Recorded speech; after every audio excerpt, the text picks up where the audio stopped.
তো আমরা 4 পার হয়ে তারপর রয়ে ফেলেছি, কারণ হচ্ছে আলহামদুলিল্লাহ আমাদের পুরোপুরি চালি বসানো শিখেছি। তো আমরা প্রথমে বাসা দিলাম, আমাদের দেখতে দেখতে পুরো আলহামদুলিল্লাহ আমরা ফার্মে চলে আসলাম। আসসালামু আলাইকুম। এতগুলো আমরা আজকে চড়া কি করি তা আপনাদের সাথে শেয়ার করবো, তো আপনারা দেখতেই থাকেন।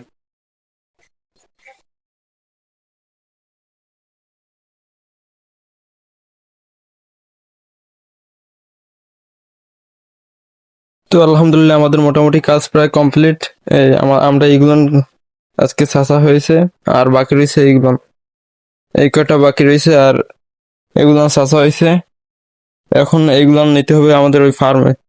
তো আলহামদুলিল্লাহ আমরা ফার্মে চলে আসলাম। ফার্মে চলে আসার পর আমাদের আর বাসগুলো দেওয়া হয়নি, অর্থাৎ এই আর বাসগুলোর উপরেই আমরা চালিয়ে বসাবো ইনশাল্লাহ। তার জন্য আমরা প্রথমেই আর বাসগুলো বেঁধে নিলাম। আর এই ফার্ম পানিতে করার অনেকগুলো সুবিধা রয়েছে, তার মধ্যে অন্যতম হলো কোনো প্রকার লিটার গুড়ি ব্যবহার করা লাগে না। আমরা যদি ফ্লোর বা মাটিতে মুরগি পালন করি তাহলে আমাদের প্রায় সময় আমাদের লিটারের গুড়িগুলো পাল্টানো লাগবে। এই কারণে আমরা মুরগির ফার্মটি পানির উপরেই উঠিয়েছি। কতদিন পর পর লিটারের গুড়ি পাল্টিয়ে ফেলা লাগে, যে কারণে আমরা এই পানির উপরেই আমাদের ঘরটি উঠিয়েছি। তো আলহামদুলিল্লাহ আমাদের দেখতে দেখতে পুরো আড়া বসানো শেষ। তারপরে আমাদের কাজ হচ্ছে আমাদের চালি বসানো লাগবে। তো আলহামদুলিল্লাহ আমরা একটু পরেই চালি বসানোর কাজ শুরু করে দিয়েছি। তো আমরা প্রথমে বাঁশের চটাগুলো বাঁধ দিতে চাইছিলাম, তো বাঁধার পরে আমরা দেখি পরে চটা এদিক ওদিক টান দিলে সরে যায়, যে কারণে পরবর্তীতে আমরা লোহা মেরে দিয়েছি। লোহা মারার পরেই আমাদের কাজটা অনেক শক্ত হয়েছে, এবং তার সাথে সাথে আমাদের খুব কম সময়ের ভিতরে আমরা কাজটি কমপ্লিট করতে পেরেছি। তো আলহামদুলিল্লাহ আপনারা তো এখন দেখতেই পারতেছেন যে আমরা প্রায় অর্ধেক চালি বসানো কমপ্লিট করে ফেলেছি।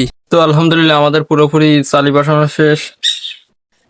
এই খুব সুন্দরভাবে আমরা চালি বসানো হয়ে গেছে। এখন আমাদের মেইন কাজ হচ্ছে জাল দেওয়া। আমাদের এই যে চালির তলে এই যে ফাঁক ফাঁক এক একটার 2 ইঞ্চি, এই যে চালির ফাঁক এই 2 ইঞ্চি। আপনার এইখানে জাল দিতে হবে চারপাশ থেকে। কালকে এই জায়গায় মুরগি বাচ্চা স্থানান্তর করব।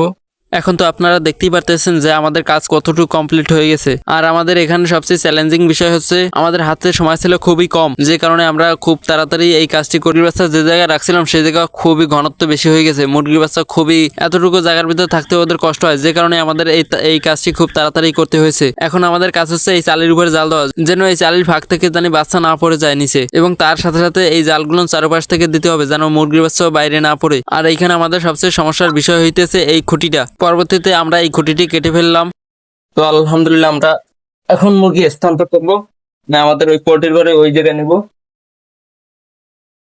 তো আগে মুরগি বোনা দিতে হবে। বিসমিল্লাহ। তো এখন আমরা এই মুরগির বাচ্চাগুলো 4 পার হয়ে তারপর ওই ফার্মে থবো। 4 তো দেখতেই পারতেছেন আপনারা কত নিম্নমানের, এখান থেকে পার হওয়া একটা রিস্ক। মুরগির বাচ্চাগুলো ফার্মে ছেড়ে দেবো ইনশাআল্লাহ। মুরগির বাচ্চা নতুন জায়গায় স্থানান্তর করার কারণে মুরগির বাচ্চাগুলো খুব ভয় পেয়েছিল, যে কারণে মুরগির বাচ্চাগুলো আমি ধাবর দিয়েছি, কিন্তু মুরগির বাচ্চাগুলো লড়তেছে না। তো আলহামদুলিল্লাহ আপনারা তো দেখতেই পাচ্ছেন যে আমাদের মুরগির বাচ্চার রাতের কি অবস্থা। এখন একটু মুরগির বাচ্চা হাঁটাচলা করে এবং একটু খাবার খায়। সবাই ভালো থাকবেন, সুস্থ থাকবেন এবং আমাদের খাবারের জন্য দোয়া করবেন। আসসালামু আলাইকুম।